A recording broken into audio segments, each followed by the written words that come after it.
Geisha. Bom, geisha, para começo de conversa, a gente vai dizer o que ela não é. Ela não é uma prostituta. Isso vamos deixar claro. Isso é uma tradição japonesa, ela é uma artista. Ela se dedica à arte, à dança, uma série de capacidade de espetáculos e de entretenimento que estão ligados a uma antiga tradição japonesa, que foi, claro, evoluindo ao longo do tempo, mas que tem esse sentido artístico, de uma manifestação artística e com um lado folclórico. Evidentemente, quando a gente fala milenar, a gente está falando de folclore, mas é um folclore em movimento, como uma cultura em movimento, não é? Ela vai variando ao longo do tempo. E ela envolvia certas práticas, né, que nos remetem na nossa visão ocidental, um pouco vesga nesse sentido, mas que também acabou contaminando a sociedade japonesa, a cultura japonesa, que envolvia certas práticas que nós hoje condenamos ou achamos, vemos meio de lado, porque, por exemplo, a questão do patrono, né, delas terem um patrono, ou então aquela cerimônia, depois você vai dizer, você pesquisou aí o nome da cerimônia, que é uma cerimônia, um ritual de passagem, que ela faz em torno dos 20 anos, a aprendiz de geisha, né, que envolve perder a virgindade para um patrono que vai patrocinar uma espécie de mecenas. Né? Existe um mecenato ligado à atividade da geisha, à arte da geisha. Né?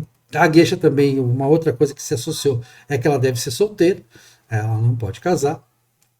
Então, esse patronato, seja um patronato, um mecenato que vá patrocinar ela durante toda a vida, uma parte da carreira dela, seja o pagamento pelo ritual de passagem que envolveria, antigamente, isso está proibido no Japão hoje, formalmente proibido, que envolveria a entrega da virgindade com um rito de passagem também, como parte do rito de passagem. Isso tem em outras culturas também. Não vamos achar que os japoneses são especialmente tarados ou coisa parecida. Então, mas o que acontece? A geisha vem para o Ocidente como essa visão, um pouco confundindo, né? Depois você vai falar das oirã, né? Que são realmente cortesãs e que imitam as geishas no Japão. Por que elas imitam as geishas? Aliás, o campo da prostituição de luxo no mundo inteiro, hoje ele tem as geishas como referência. A ideia de geisha, de alguém que sabe, de uma mulher que sabe se expressar, cortesia, o conhecimento, a urbanidade, a forma de tratar, gentil, generosa, afável, de bom gosto, comportamento de bom gosto. Então tudo isso está ligado, né? Saber se expressar, saber se vestir, saber se maquiar. A maquiagem é muito forte, a maquiagem chega até a descaracterizar a geisha, né? De tão forte que é a maquiagem, das pinturas, né, corporais da geisha. Tudo isso está associado também, é imitado tanto no Japão, pelas oirã, quanto no Ocidente, pela prostituição dita de luxo, a prostituição de bom gosto, a prostituição cara. Né? A prostituição que os ricos têm acesso, como os ricos patronos têm acesso no Japão, às casas de geishas, as casas de espetáculo das geishas, e as oirã também, que são as prostitutas que imitam as geishas. Então, mas tudo isso eu queria falar para saber o significado disso. Por que que os japoneses em especial, mas o resto do mundo tem na geisha um padrão desejável de mulher? Aqui no Ocidente, ou aqui no Brasil e nos Estados Unidos, tinha a questão da prostituta francesa, né? A prostituta francesa era o mito da mulher sofisticada que conhecia as artes do prazer e tudo mais, né? Ah, mas, claro, tinha a prostituta local que fazia o básico, né? A geisha, ela é um ambiente meio complexo. Tu diz que são coisas completamente diferentes, eu acho que os japoneses também iam concordar contigo, né? Mas eu não consigo ver uma diferença assim tão radical, né? A gente tem as acompanhantes aqui no Ocidente, né? Então, a acompanhante, eu posso pagar ela para ir comigo num evento, né? Que é uma mulher bonita, assim, tem o estilo para casar, entre aspas, assim, que ela faz o estilo namorada, então é a prostituta tipo namorada, né? Isso depende muito do momento histórico E o contexto cultural em que as geishas e as oirãs surgem é um contexto em que há uma estratificação muito radical, né? É uma sociedade muito mais pobre, então a maioria das pessoas é muito pobre, uns poucos são muito ricos, né? As pessoas acham que sempre foi com classe média. Não, classe média é uma coisa meio que novidade no mundo, né? Mas então, havia os senhores, né? A gente diria que o arrozeiro, como é que é aquele cara, o rei da soja, né? O rei da soja aqui no Brasil, como é que era? Não me lembro agora o nome dele. Olacir de Moraes.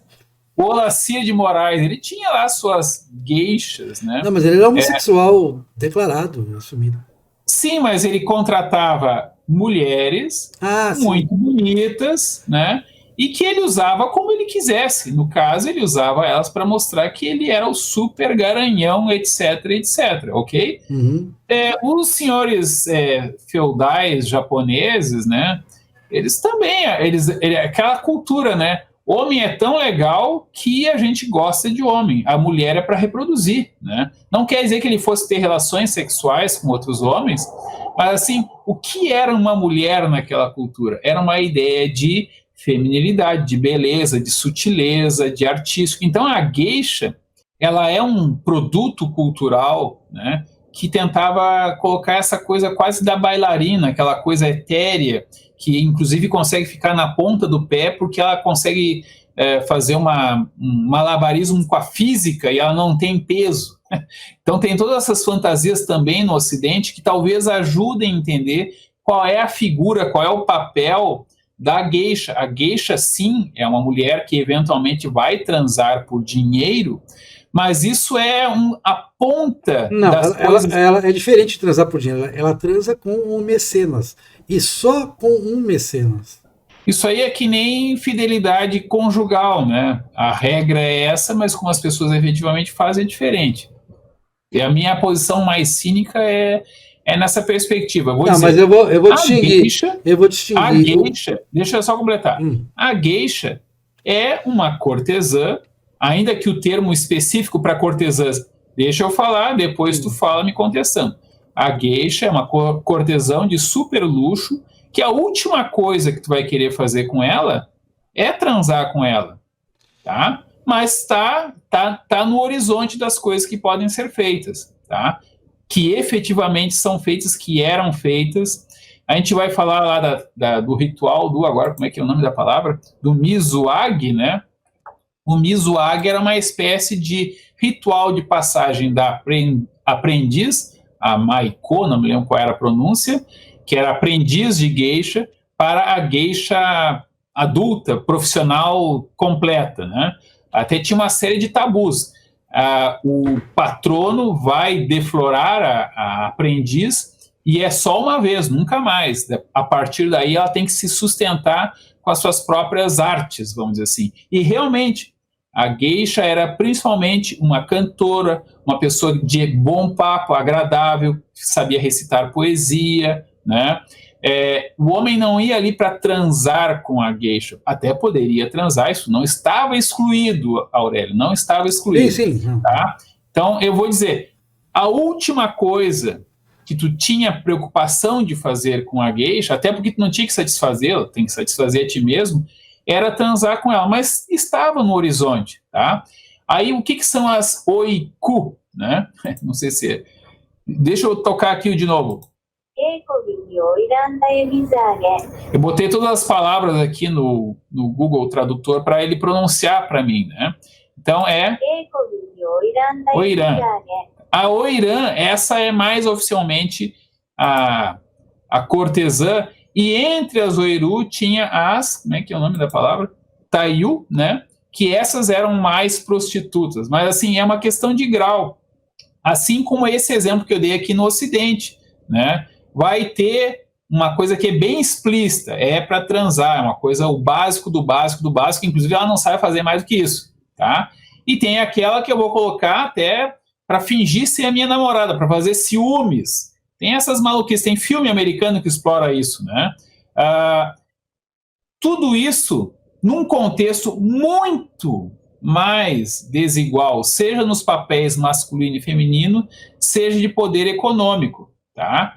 Aí os ocidentais viram as oiku, né, que eram parecidas, inclusive para um ocidental eram indistinguíveis das geishas, e diziam, as oiku são cortesãs, são prostitutas, as geishas também.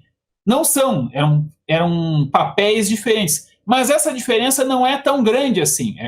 É como a gente dizer, olha, juiz é uma coisa, promotor de justiça é outra e advogado é outra. Eventualmente, né, aqui no Brasil, tu vai ver todo mundo no segundo grau, né? Se for uma audiência, entre aspas, vai estar todo mundo não vai usar peruca mais, né? Mas vai estar com uma roupinha muito parecida. Um usa um cordãozinho vermelho, outro usa um cordãozinho preto. Detalhe que um japonês, digamos, do século XVIII não ia entender a diferença. É tudo homens de direito ocidental, né? Mesma coisa, a questão lá da geisha, da oiku ou da taiyu, agora já esqueci o nome, né? Da taiyu, né? Estão nesse universo das mulheres do entretenimento adulto de homens ricos. Transar faz parte do horizonte? Faz parte, inclusive no caso das geishas. A questão é, com as geishas, ela não se destaca porque ela dá bem. Não, ela se destaca porque ela sabe cantar, porque ela sabe recitar poemas, que ela é agradável, né? Inclusive, as vestimentas das roupas femininas delas, talvez um ocidental ache que tapa demais, né? E eu não sei se elas trabalhavam o tempo todo daquela maneira, porque também é como o problema dos antropólogos com índios, né? E aí, os índios, vocês beijam? Aí pergunta para o índio isso, e o índio diz, não, a gente não beija, né? Enfim, as pessoas têm o seu recato e os profissionais mentem muito. Existem os segredos profissionais, né? E para tu descobrir como é que é o segredo da geisha, tu teria que ser um senhor feudal japonês e ver o que de fato, de 10 geishas, o que 10 fazem. Aí, de repente, pode ser muito diferente o fato concreto do que eles alegam. Mesma coisa, profissionais ocidentais, como eu dei aqui o exemplo do juiz, do advogado e do promotor de justiça, ou do juiz, do desembargador, do advogado fazendo sustentação oral e do representante do Ministério Público. Aí vai ser o procurador de justiça, o procurador de justiça de segundo grau na Justiça Federal, etc, etc. Como é que é concretamente? Bom, as pessoas ficariam um pouco surpresas e geralmente um pouco aborrecidas ao descobrir como é que é a realidade. Existe essa mística, a mística também faz parte do pacote. A mística da geisha, né? Será que ela é prostituta? Não é. Talvez até essa dúvida, uma dúvida bem neurótica, porque, enfim, meio que está no pacote que sim, isso é uma possibilidade. Será que ela transa também? Isso faz parte do mistério construído em torno disso. Bom, eu fiz que não aquela hora porque eu entendo o seguinte. Eu entendo que nesse caso se trata de mecenato. Eu vou dar uns exemplos de mecenato. Na Renascença, você tinha o mecenato do Leonardo da Vinci, inclusive lá teve mecenas, né? O Michelangelo teve mecenas. O mecenato incluía, às vezes, o cara, se o mecenas era um rico patrono, um rico homem, ele às vezes pedia, bom, mas pinta o meu retrato também. Já que eu estou patrocinando você pintar aí, fazer pinturas, esculturas, faça uma escultura de mim também. Faz parte do mecenas. A gente tem, hoje nós temos isso chamada Lei Rouanet no Brasil. Em princípio, a empresa escolhe lá, então não tem nada, só vai exibir a marca do patrocinador, mas existe todo o marketing de relacionamento. Então, peraí, nós vamos patrocinar aqui uma peça teatral pela Lei Rouanet. Nessa peça teatral vai ter atores da Globo, lá, atores famosos e tal, né? Aí você pega e leva o patrocinador, lá, o diretor da empresa, o diretor de marketing, o diretor de cultura da empresa lá, grande empresa, do banco, leva no camarim, tal. Você vê no camarim, é um privilégio e tal, tive acesso, peguei um autógrafo e tal, tem tudo isso. Então, isso é parte da mística em torno do mecenato. Não, no caso da geisha, esse mecenato vai incluir relações sexuais bastante ritualizadas, a meu ver. A descrição é de uma coisa bastante ritualizada, não pode ser gratuito, não pode ser fortuito, não pode ser uma coisa que torne, que lembre que prostituição. Então, o mecenato ele tem esse aspecto. Eu vou lembrar de um caso que eu conheço de uma jovem escritora que tinha muito talento. E aí ela conheceu o professor de literatura, que além de professor de literatura, era um escritor bem sucedido. Coincidia as duas coisas, e além de ser um escritor bem sucedido, era uma pessoa bem sucedida financeiramente. E tinha boas relações com editoras e tal. A gente sabe que um jovem escritor, a pior coisa é chegar num editor. É muito difícil. A gente manda aquelas cartas, eu já fiz isso, manda aqueles originais para as editoras, espera 3 meses, eles mandam uma resposta de que, infelizmente, no momento não podemos publicar e tal.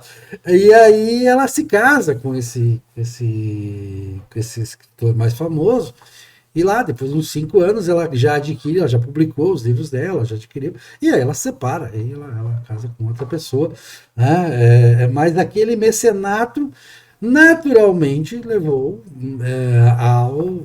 Quer dizer, não estava incluído no pacote, como você diz, mas se oficializou naquilo, é natural.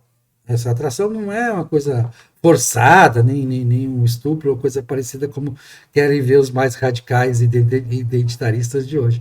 Então, eu acho que. Mas no que é a geisha, eu queria. No que é a geisha, já que o programa é o que é a geisha, geisha é isso, tá? Ponto bem. Tecnicamente é isso. É uma expressão artística. Uma expressão artística de certos modos, certos refinamentos, sofisticação também, né? Entretenimento, seja lá o que for.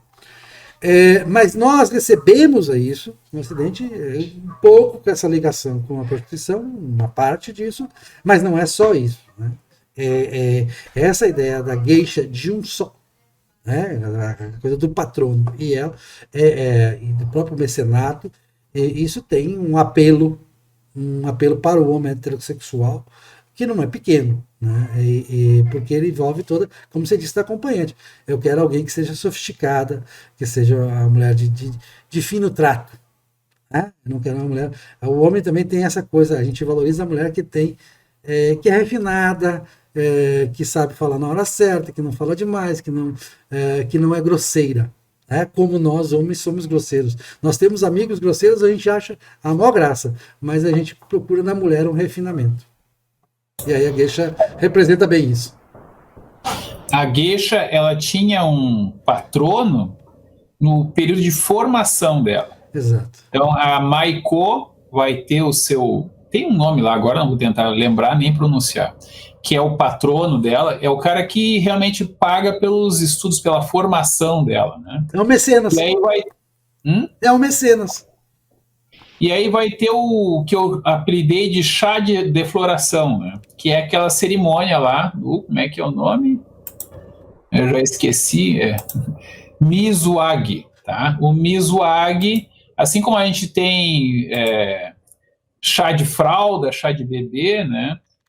Os japoneses tinham para a geisha o chá de defloração, que era uma festa que arrecadava dinheiro e tal, na qual, de maneira ritualizada e tudo mais, o patrono iria, então, tirar a virgindade da Maiko. Tá? E aí, depois, eu tenho a impressão de que essa relação terminava ali. Era só uma vez, né? E a partir daí, agora geisha adulta, né? Ela teria, então, de se sustentar com a sua arte, como diria o Riponga, né? Eu quero viver da minha arte, fazer lá miçanga, alguma coisa assim. Então a geisha, ela teria, a partir dessa cerimônia, agora ela se sustenta com a sua arte, ela vende a sua arte, que eventualmente poderá incluir, eu não sei com que frequência, né, a questão sexual. Do coito vaginal ortodoxo, não sei se outras práticas também, tá? Isso não estava excluído, mas a própria cultura japonesa não via isso de modo algum como central na relação.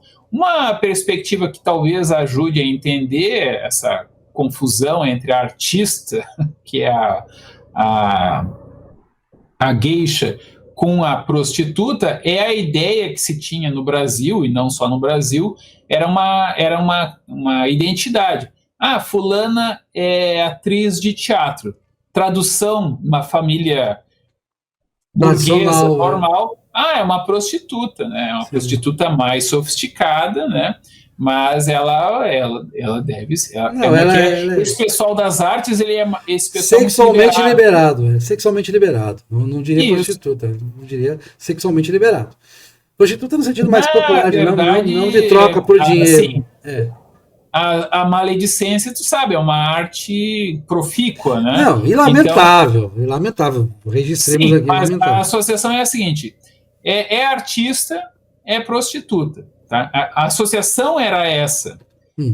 Assim, até muitas atrizes dizem, olha, a minha carteirinha profissional, ela tinha que passar pelo organismo burocrático que era o mesmo que cuidava das prostitutas. No Brasil parece que houve essa estranha proximidade do tratamento formal para as atrizes, né? Ou para as cantoras, né? Também tinha a questão do teatro de variedades, que incluía muitas coisas, como é o burlesco nos Estados Unidos, né? Então, essa ambiguidade cultural entre artista e prostituta, mulher artista e mulher prostituta, ou entre homem artista e homem gay, né, ela é muito forte, até pela tentativa, às vezes, de desmerecer, de desqualificar. Principalmente quando esse pessoal é muito fã aí do dançarino e tal, mas tem que saber que ele é gay, né? Não é por ter o bico. Então, é uma forma de defesa até das identidades pequeno-burguesas, né? Contra o sujeito excepcional. O romantismo vai levantar muito a bola dos artistas no século XIX, né? O romantismo nas artes, né? Então, vai ter toda essa questão de desqualificar um pouco. Eu sempre tenho uma teoria, fugindo agora da geisha, para o Fred Astaire. Porque, assim, por que um cara tão feio era um galã dos musicais? A minha teoria é, os maridos deviam aguentar mais um galã dançarino feio do que um bonito, porque aí tinha menos problema da mulher dele ficar apaixonada por um cara feio, né? E que não era tão rico, talvez, quanto ele. Enfim, aqui, fazer um paralelo desse esforço que a cultura tem de até elevar, por um lado eleva, por outro desmerece, até como uma forma de tentar equilibrar o poder no final das contas. Bom, só para a gente ficar na geisha, o que é geisha, uma das coisas associadas é a cultura japonesa, né? A cultura japonesa como um todo. Nós temos uma grande admiração pela cultura japonesa, né? E essa Segunda Guerra, o general Tojo lá que deixou uma má impressão no Japão, mas a gente tem uma admiração pela cultura japonesa, pela limpeza, ordem, organização. O japonês é tudo que a gente gostaria de ser se a gente não fosse tão bruto, tão desregrado, tão indisciplinado, né? Eles têm muito mais disciplina, até na forma de se alimentar, eles nunca comem até encher a barriga e tal. Até tem uma série de coisas associadas, de coisas boas associadas à cultura japonesa. E uma delas, eu ouso dizer aqui, vou ser bem chauvinista, digamos assim, dizer, de que a gente nota que, embora os japoneses conheçam tudo da cultura ocidental e muitas coisas eles recepcionaram na cultura deles, inclusive portuguesa, né? Porque o primeiro contato com os ocidentais foi com o português. O feminismo parece, aparentemente, pelo que a gente sabe do Japão, ele não tem uma recepção muito grande, muito extensa na cultura japonesa. Não parece um povo muito preocupado com isso. Eu não sei o quanto o feminismo consegue sair do Ocidente, né? Incluindo o Brasil como Ocidente, mas assim, o que é o feminismo na Arábia Saudita? O que é o feminismo na China? O que é o feminismo na Rússia? O que é o feminismo no Japão? Né? Na Rússia é problematíssimo, muito problemático. Então, essa noção de feminismo, ele é um fenômeno mal exportado, né? Então, no Japão, a própria ideia de indivíduo é diferente. Eles são muito mais controlados pelo grupo do que nós aceitaríamos, né? A gente também é controlado pelo grupo, mas, por exemplo, a gorda de cabelo azul começa agora a surgir no Japão, mas é muito mal visto. Assim, para eles é uma coisa doentia. Ou é mal visto, mas não, mas existe o seguinte, ó, você pode ser roqueiro no Japão, são expressões de rebeldia, claro, mas que são vistas como algo ritualizado. O japonês sempre vê isso como ritualizado e como algo que não põe em risco a sua cultura geral. A cultura geral, quer dizer, os ciclos gerais da cultura japonesa não estão em jogo. Então, o cabelo azul é normal, mas a gorda de cabelo azul é completamente alienígena, porque ser gordo no Japão é um péssimo sinal, é um sinal de completa falta de controle. Assim, não existe gordofobia no Ocidente como existe no Japão.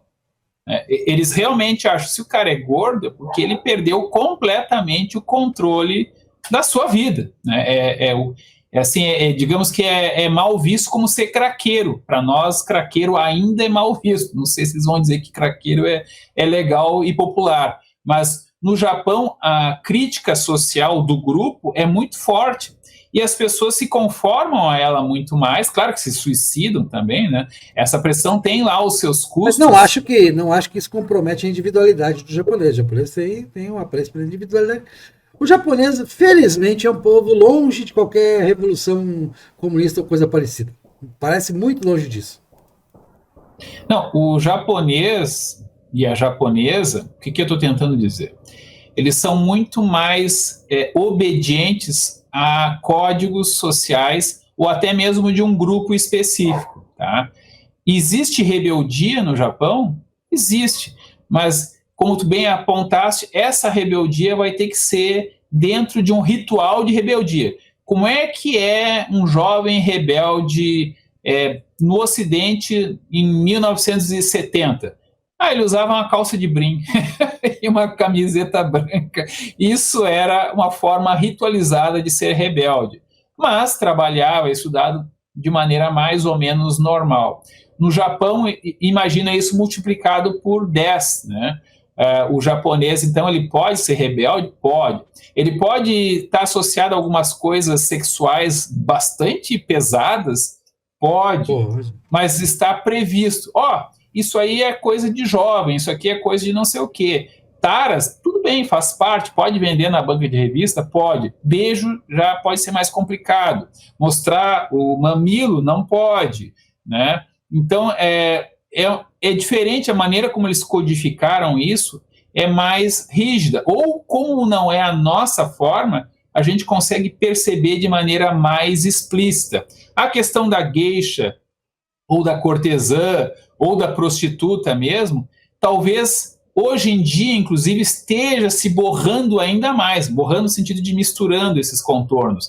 Mas ainda assim é muito mais compartimentalizado, assim como na Índia, a questão lá dos transexuais deles, que é uma coisa ritualizada. E em muitos povos que não são ocidentais, também a figura do homossexual tinha uma forma de ser. O menino tem tal característica, ok, ele vai ser aquela figura até meio religiosa, aquela identidade tinha homem, mulher, e aquela figura tinha um nome diferente, ou tem um nome diferente, um papel diferente, um papel às vezes ritual diferente, mas é rígido.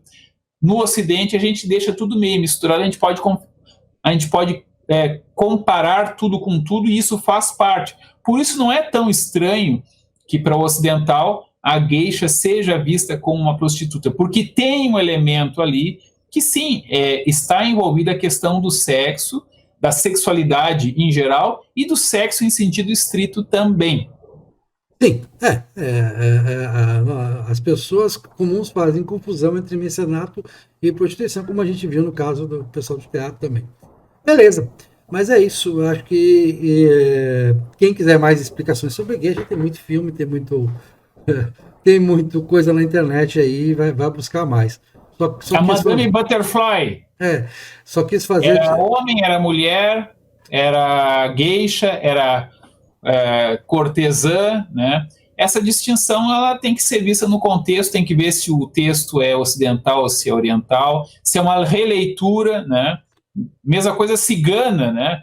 a cigana lá como é que é? Do toreador lá, como é uma cigana. Que cigana é essa? Existiu esse tipo de cigano, que não é o tipo de cigano que vai ter aqui no Brasil, ou que vai ter nos Estados Unidos. Não, pode ter sido um fenômeno na Espanha, né? na Mas, Espanha... enfim, há sempre essa peculiaridade. Se tu quiser falar em geisha hoje, já não vale não é a mesma coisa que era geisha em 1950, antes de proibirem lá aquele ritual de passagem. ritual de passagem, né? Aí eles vão dizer, não existe mais esse ritual de passagem? Deve existir, mas é proibido, né? Os japoneses levam o que é proibido mais a sério, né? Mas, de qualquer maneira, a gente sabe que não é absoluto mas isso. Mas tu sabe que há instituições fortes e tradicionais no Japão, né? E que trabalham na ilegalidade. Sim. Não é absoluto, com certeza não é absoluto. Só a questão da ordem né? Vá jogar papel de lixo na rua para ver se até a turma da ilegalidade não te condena, né? Se você jogar... Não, vai atravessar a rua enquanto o sinal está fechado. Exato. Então, essas coisas a gente admira neles e deve admirar mesmo. Essas coisas boas a gente tem que copiar mesmo.